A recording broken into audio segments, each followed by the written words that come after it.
तो एक बार फिर से सभी एस्पिरेंट्स का बहुत बहुत स्वागत है हमारी नेक्स्ट वीडियो में, वीडियो नंबर 8 में। इससे पहले हमने 7 वीडियोस देखी है जिसमें हमने कोशिश की है हर वीडियो के अंदर 10 क्वेश्चन सोल्व करने की, जिससे कि आपका कोशिश रहती है कि पूरा का पूरा सिलेबस आपका रिवाइज होता हुआ चले। तो ये वीडियोस हमारी बेनिफिट्स रहने वाली है।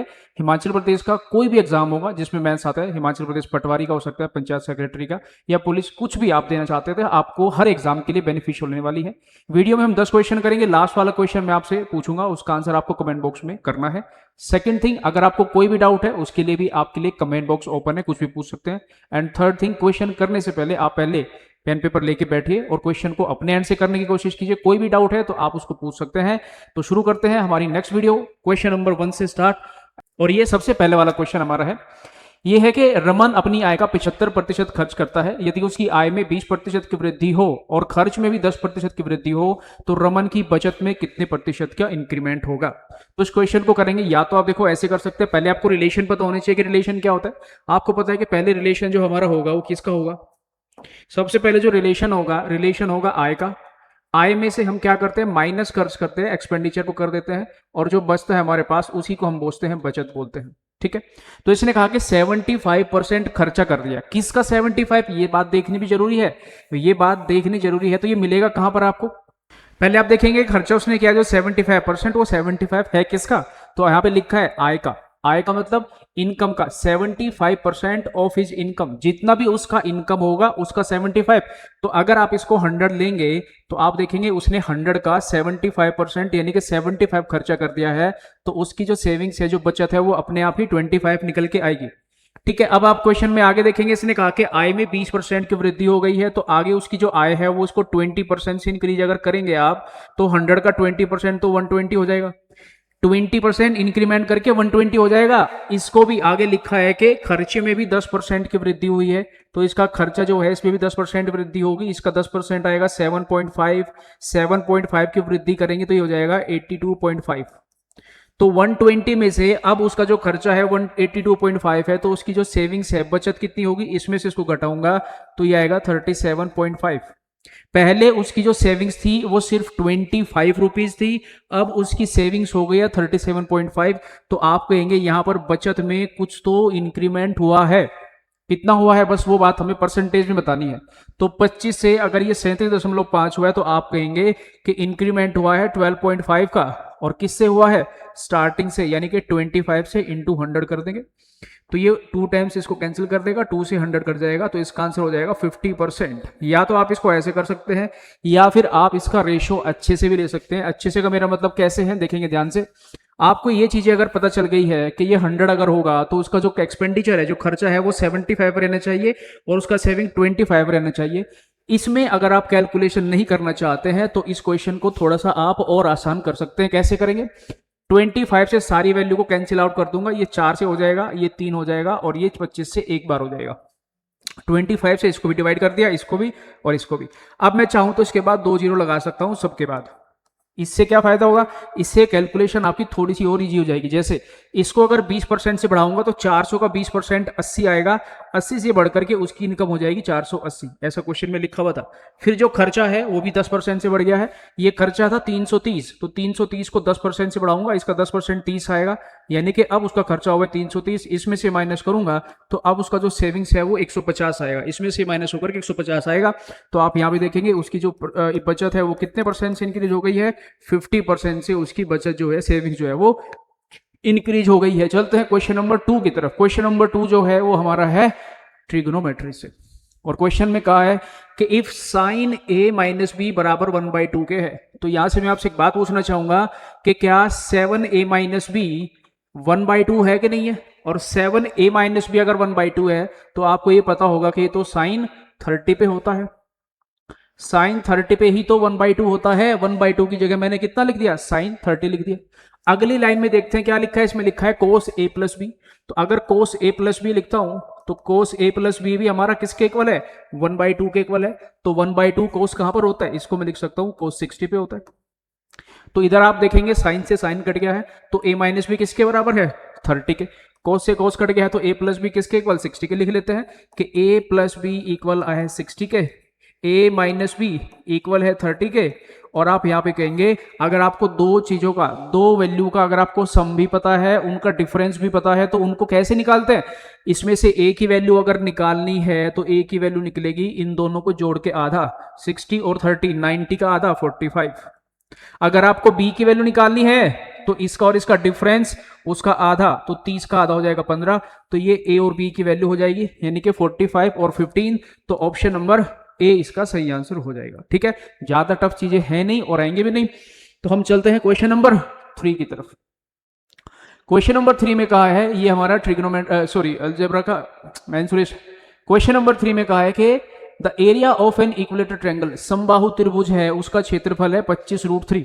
तो उस त्रिभुज में उसकी लंबाई कितनी होगी, भुजा की साइड कितनी होगी? तो आपको भाई पता होना चाहिए कि जो इक्विलेटर ट्रायंगल है, जो इक्विलेटर ट्रायंगल है उसका एरिया कैसे निकालेंगे? उसका एरिया होता है √3/4 इंटू साइड जो भी होगी उसका स्क्वायर।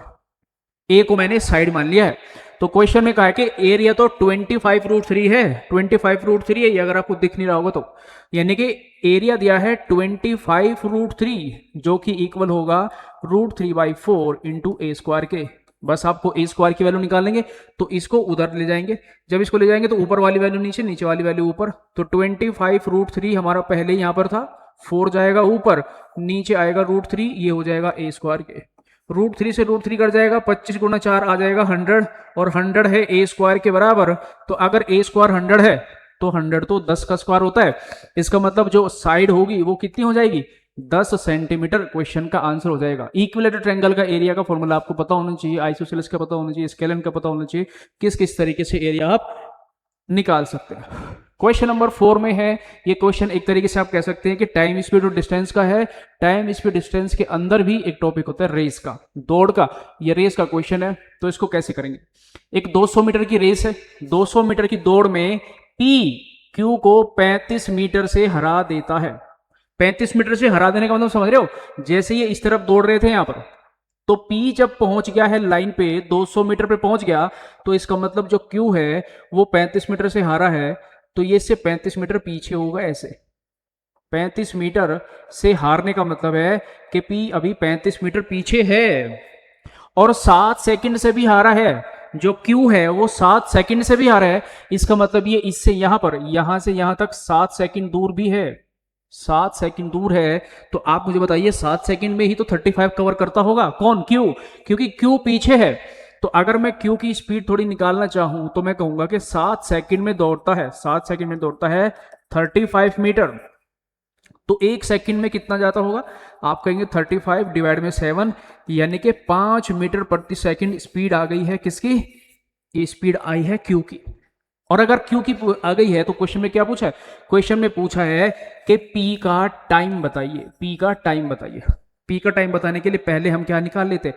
Q का पूरा टाइम निकाल लेते हैं, क्योंकि P ने Q को 7 सेकंड से हराया है, इसका मतलब है कि P Q से 7 सेकंड कम लेता है पूरी रेस को कवर करने में।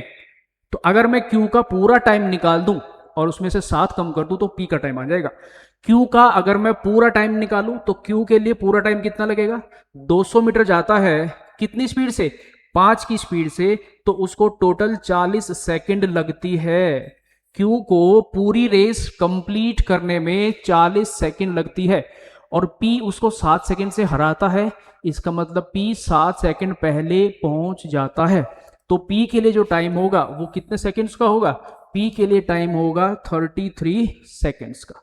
ठीक है, क्वेश्चन इसमें बहुत वैरायटी होती है, ये बेसिक सा क्वेश्चन था, इसको मैंने करा दिया है। फिर भी अगर कोई डाउट है वीडियो को दोबारा देखना, और अगर डाउट है कमेंट बॉक्स में पूछ लेना। क्वेश्चन नंबर 5 की बात करें, ये फिर से स्पीड और डिस्टेंस का ही है। एक व्यक्ति एक निश्चित दूरी को, जैसे मैंने आपको क्लासरूम में बताया हुआ है कि निश्चित दूरी जब भी लिखा होगा इसका मतलब होता है कि डिस्टेंस क्वेश्चन में कांस्टेंट हो चुकी है, और जब भी डिस्टेंस कांस्टेंट रहती है तो स्पीड का और टाइम का एक उल्टा रिलेशन बनता है। पहले क्वेश्चन को पढ़ लेते हैं। एक व्यक्ति एक निश्चित दूरी को एक निश्चित गति से तय करता है। ये ज्यादा इंपॉर्टेंट इतनी है नहीं, लेकिन ये ध्यान रखना है, यदि वह गति को 30% से बढ़ा दे, यानी कि स्पीड की बात करता है, ये स्पीड को गति बोलते हैं। 30% से बढ़ाने का मतलब है कि अगर वो रोज और अब थोड़ा ज्यादा जा रहा है, रोज की स्पीड यहां पे लिखूंगा, अब की स्पीड यहां पे लिखूंगा। 30% से कोई ज्यादा कैसे होती है? 30% का मतलब होता है 3/10। कोई चीज को 30% से बढ़ाने का मतलब होता है कि अगर वो रोज 10 की स्पीड से जाता था तो आज वो बढ़ के 13 की स्पीड से जाएगा। और जिस रेशो में स्पीड बढ़ी है उसी रेशो में टाइम कम लगेगा, क्योंकि डिस्टेंस कांस्टेंट है, क्वेश्चन में लिखा हुआ है। तो आप क्या करेंगे यहां पर? आप कहेंगे टाइम निकाल देते हैं, टाइम का रेशो निकाल देते हैं। ये इधर आ जाएगा और ये इधर आ जाएगा। तो आप देखेंगे ये आया है टाइम का रेशो। पहले उसको रोज उसको 13 कुछ भी लगते थे यूनिट, अब उसको सिर्फ 10 यूनिट ही लग रहे हैं। भाई अगर स्पीड बढ़ाई है टाइम तो कम लगेगा कि नहीं लगेगा? क्वेश्चन में भी कुछ टाइम के बारे में कहा है, उसको भी पढ़ लेते हैं। उसी दूरी को तय करने में 15 मिनट कम लगते हैं। 15 मिनट कम कहां लग रहे हैं भाई? देखो यहां पे पहले 13 यूनिट लग रहे थे, अब 10, तो उसको तो 3 ही कम लग रहे हैं। बस हमें 3 को बनाना है 15 और 1 की वैल्यू ले लेनी है 5। जैसे ही आपको 1 की वैल्यू पता चलती है इसका मतलब आपको मोक्ष प्राप्त हो चुका है। आप किसी की भी वैल्यू निकाल सकते हैं। अगर 1 की वैल्यू 5 है तो उसने पूछा है क्वेश्चन में दोनों, अगर आप रोज की वैल्यू निकालना चाहते हैं, रोज का टाइम निकालना चाहते हैं तो इसमें मल्टीप्लाई कर दीजिए, अगर आप आज का टाइम निकालना चाहते हैं तो इसमें कर दीजिए। 1 की वैल्यू 5 तो 13 की वैल्यू हो जाएगी 65 मिनट, यानी कि रोज उसको 65 मिनट लगती थी तो आज उसको सिर्फ 50 मिनट ही लग रही है। अब क्वेश्चन में कौन सा पूछा है? मूल गति पूछनी है उससे, उसकी पूछी है ओरिजिनल स्पीड। तो ओरिजिनल स्पीड होती है शुरू वाली जिसमें वो रोज आता था। अब 65 मिनट ऑप्शन में नहीं है तो इसको हम लिख सकते हैं 1 घंटा और 5 मिनट। तो ऑप्शन नंबर हो जाएगा सी। ऑप्शन आपको विजिबल है सही से? ऑप्शन नंबर सी यहां पर सही आंसर हो जाएगा 1 आवर एंड 5 मिनट्स। फिर से बता रहा हूं, जब क्वेश्चन में डिस्टेंस कांस्टेंट होती है तो रिलेशन आएगा स्पीड का। स्पीड बढ़ाती है तो टाइम उसी रेशो में उल्टा हो जाएगा, घट जाएगा। 10 से 13 हुई है स्पीड तो टाइम 13 से 10 हो जाएगा। यहाँ पे आप देखेंगे टाइम थोड़ा कम लगा है, कम की वैल्यू 5 दी है, 15 दी है, 1 की वैल्यू 5 है, 1 की वैल्यू 5 तो इसकी वैल्यू 65, इसकी वैल्यू 50। ये पूछा है तो इसका आंसर करेंगे, ये पूछा है तो इसका आंसर करेंगे, इसने ये पूछा है तो हम इसको 65 मिनट को 1 घंटा 5 मिनट लिखे आगे बढ़ जाएंगे क्वेश्चन नंबर 6 पे। इसने कहा कि 1200 रुपए की राशि है, 3% प्रति वर्ष की दर से 144 रुपए का साधारण ब्याज प्राप्त करना है, तो कितना टाइम लगेगा? टाइम का क्वेश्चन हम कर रहे हैं। अब तक हमने सिर्फ ज्यादातर क्वेश्चन किए जिसमें रेट ऑफ इंटरेस्ट पूछा जाता था। टाइम भी हम निकाल सकते हैं, लेकिन कैसे? क्या आपको पता है कि प्रतिशत क्या होता है? 3% प्रतिवर्ष का मतलब है कि भाई जो मर्जी आप पैसा लेके जाना चाहते हो ले जाओ, बस उसका 3% मुझे 1 साल में दे देना।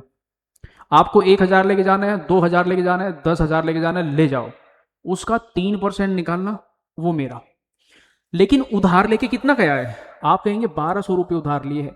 तो अगर 1200 उधार लिए हैं तो उसका 3% तो मुझे उसको ब्याज में देना पड़ेगा 1 साल का, यानी कि 1 साल का ब्याज 36 रुपये होता ही होता है। फॉर्मूला भी लगा सकते हैं, PRT/100 करके करके कुछ भी कर सकते हो। मैं आपसे कह रहा हूं कि अगर 1 साल में आपको ब्याज देना होगा तो 36 रुपये का ब्याज आपको देना ही पड़ेगा, क्योंकि 1200 उधार लिए हैं, 3% का दर से आप ब्याज देते हो। 36 रुपये 1 साल का ब्याज है तो 144 के लिए कितने साल लगेंगे? तो आप कहेंगे 144 को 36 से भाग कर दूंगा, तो 4 साल में पैसे जो है वो 36 से 144 हो जाएंगे। कैसे? 36 से 36 फिर 72, फिर 36 में करेंगे 108 और 36 करेंगे 144, 4 साल में खत्म हो जाएगा काम। क्वेश्चन है क्वाड्रेटिक इक्वेशन से। पहले मैं आपको बता देता हूं कि क्वाड्रेटिक इक्वेशन का फॉर्मेट क्या होता है। ये होता है ax² प्लस bx+c। जो एक्स स्क्वायर का कोफिशिएंट है इसको a बोलते हैं, जो x का कोफिशिएंट है इसको b, और जो कांस्टेंट वैल्यू है ये c रहती है हमारी। क्वेश्चन में इस तरीके से एक इक्वेशन हमें दी है, अगर आपको नहीं दिख रही है तो मैं लिख देता हूं। इक्वेशन है हमारी 6y² माइनस 13y और प्लस 6 इक्वल है 0 के। तो इसने कहा है कि product of the two roots बतानी है, क्या होगी? तो प्रोडक्ट तो हम बता देंगे, उससे पहले हम कुछ चीजों को पता करते हैं। भाई क्या होता है कि अगर आपको a की वैल्यू निकालनी होती है, एक b की वैल्यू निकालनी होती है, एक c की वैल्यू निकालनी होती है। सर इसका क्या मतलब है? इसका मतलब ये है कि जो y² के साथ है ये होता है a, तो a की वैल्यू 6 है। जो y के साथ है वो होता है b, जो मैंने लिखा होता ना b, ये लिखा था ax² प्लस bx+c बराबर 0। तो यहाँ पर x² है, यहाँ पे y है, इससे क्या फर्क पड़ता है? जो स्क्वायर वाले के साथ है वो इसका कोफिशिएंट, जो y के साथ है वो। अच्छा y का कोफिशिएंट कितना होगा? y का कोफिशिएंट 13 नहीं होगा, ये होगा -13। अगर किसी भी नंबर से पहले, अगर किसी भी नंबर से पहले माइनस लिखा है तो माइनस लिखना ही पड़ेगा। आप यहां पे देखेंगे सी की वैल्यू कितनी होगी, सी की वैल्यू 6 है। अगर आपको कभी भी क्वेश्चन में सम पूछा गया हो, सम, तो इसका आंसर होता है -b/a, और कभी भी उसके रूट्स का प्रोडक्ट पूछा हो, ये फॉर्मूले हम क्लास में कर चुके हैं, इसका मतलब होता है c/a। क्वेश्चन में पूछा है गुणनफल, गुणनफल का मतलब प्रोडक्ट, तो फॉर्मूला ये वाला लगाएंगे, ये वाला। c की वैल्यू कितनी है, तो आप देखेंगे यहां पर c की वैल्यू कितनी है, c की वैल्यू है 6, तो इसकी जगह लिखेंगे 6। a की वैल्यू कितनी है, a की वैल्यू है 6, तो इसका आंसर हो जाएगा 6/6 मतलब 1। तो जो कोफिशिएंट का जो प्रोडक्ट आएगा वो कितना आ जाएगा, 1 आ जाएगा। सम पूछा होता तो -b/ कर देते, यानी कि 13/6 हो जाता। ठीक है कि नहीं? अगर आपको फॉर्मूला याद है तो आसान है। क्वेश्चन नंबर 8 की बात करें, ये क्वेश्चन है लीनियर इक्वेशन से, वो क्वाड्रेटिक इक्वेशन थी, ये लीनियर, दोनों सिलेबस में लिखा है पटवारी के। The sum of two numbers, दो संख्याओं का योग 100 है, दो संख्याओं का योग 100 है यदि बड़ी संख्या छोटी संख्या के 4 गुने से 10 अधिक है। देखते हैं ध्यान से, मैंने दो संख्या ले ली, एक मैंने ले ली a और एक मैंने ले ली b, तो दो संख्याओं का योग 100 है, ये साफ साफ यहाँ पे लिखा हुआ है, दो संख्याओं का योग 100 है, एक a है एक b है। अगर मैं a को बड़ी संख्या मानता हूं तो इसने कहा कि यदि बड़ी संख्या यानी कि जो a है, ये लो जी a है, वो क्या है, वो छोटी संख्या के यानी कि b के 4 गुने से कितना अधिक है, 10 अधिक है, तो हमने इसमें 10 कर दिया, जोड़ दिया। भाई छोटी संख्या का 4 गुना से 10 अधिक है कौन, ये संख्या। ध्यान से पढ़ेंगे इस वाले को, सेंटेंस को। इसमें बहुत सारे स्टूडेंट्स को कंफ्यूजन रहती है कि किस में ऐड करना है, कहाँ ऐड करना है, ए में ऐड करना है कि उसमें ऐड करना है। यहां पे इसको ध्यान से समझेंगे। देखो इंग्लिश में अगर पढ़ना है तो इसमें क्या होगा, if the larger number exceeds का मतलब ज्यादा है, यहां पर एक्सीड्स का मतलब बस इतना लिखना है, ये वाला, ये लिखना है लार्जर नंबर, इसके बाद लगेगा इक्वल का निशान, 4 टाइम्स द स्मॉलर 1/10, यानी कि जो पहला नंबर है, पहला नंबर ये छोटे वाले नंबर का 4 गुने से 10 ज्यादा है, तो ये है छोटे नंबर का 4 गुना, छोटे नंबर का 4 गुना उससे 10 ज्यादा है ये नंबर। तो इसको कितना लिख सकते हैं आप यहाँ पे।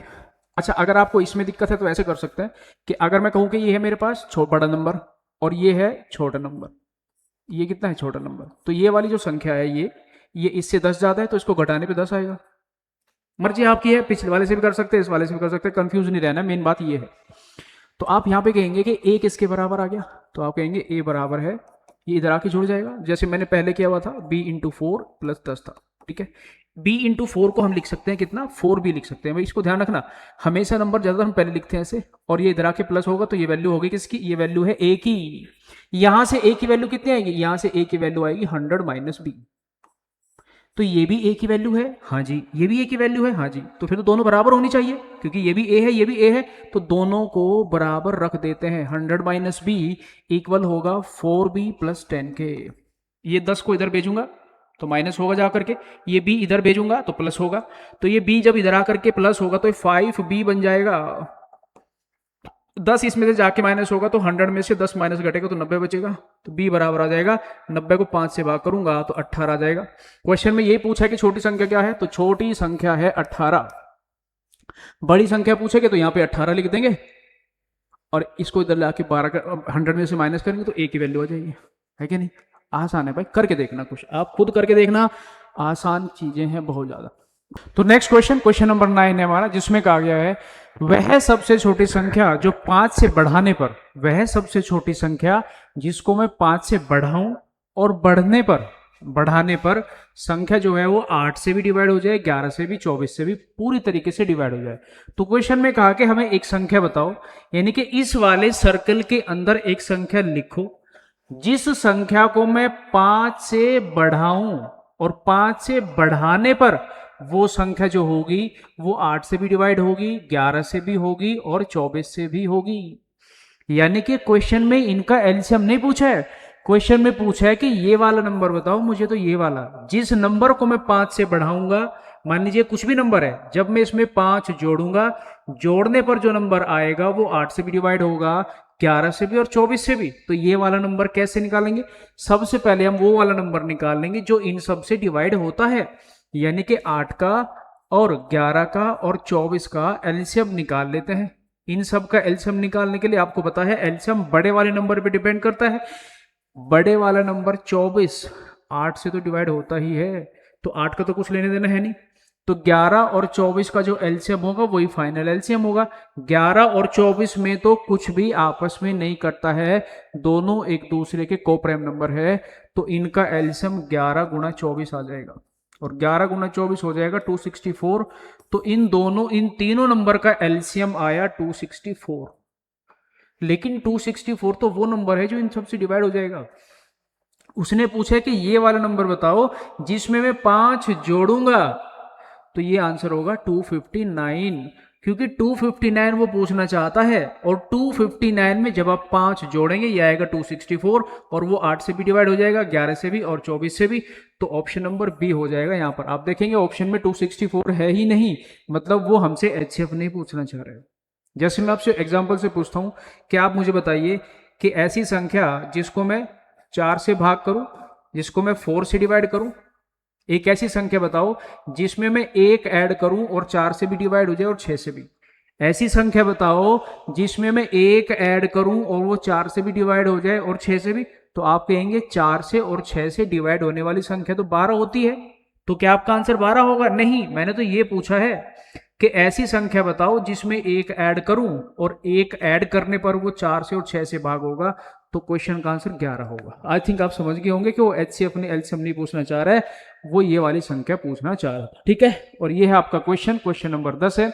इसका आंसर आपको कमेंट बॉक्स में बताना है। क्वेश्चन में क्या कहा है? क्वेश्चन में कहा कि आपको 4 ऑप्शन दिए गए हैं, कौन सी संख्या 9 से डिवाइड नहीं हो रही है। 9 से डिवाइड हो गई छोड़ देंगे, अगली भी हो गई छोड़ देंगे, जो नहीं हो रही होगी उसको पकड़ लेंगे, आंसर कर देंगे। लेकिन थोड़ा सा मैं आइडिया आपको दे देता हूं कि 9 से कौन सी संख्या डिवाइड होती है। 9 से डिवाइड वही होती है जिस संख्या का डिजिट सम 9 से डिवाइड हो गया, वो तो डिवाइड हो गई। डिजिट सम 9 से डिवाइड नहीं हुआ तो वो नहीं होगी। मतलब चारों ऑप्शन में से किसका डिजिट सम 9 से डिवाइड नहीं हो रहे, वही निकालना है आपको। डिजिट सम निकालते टाइम आप 9 को छोड़ सकते हैं, ये मैंने आपको सब कुछ बता दिया है। अब बस आपको आंसर करना है। आंसर करना है, कमेंट बॉक्स में कुछ भी डाउट होगा कमेंट बॉक्स में आपको पूछना है। साथ ही साथ आपको वीडियो को शेयर कर देना है, और आपको अगर ऐसी ही आगे कंटिन्यू वीडियोस देखनी है तो सब्सक्राइब कर लेना। मिलेंगे नेक्स्ट वीडियो में। Thank you so much.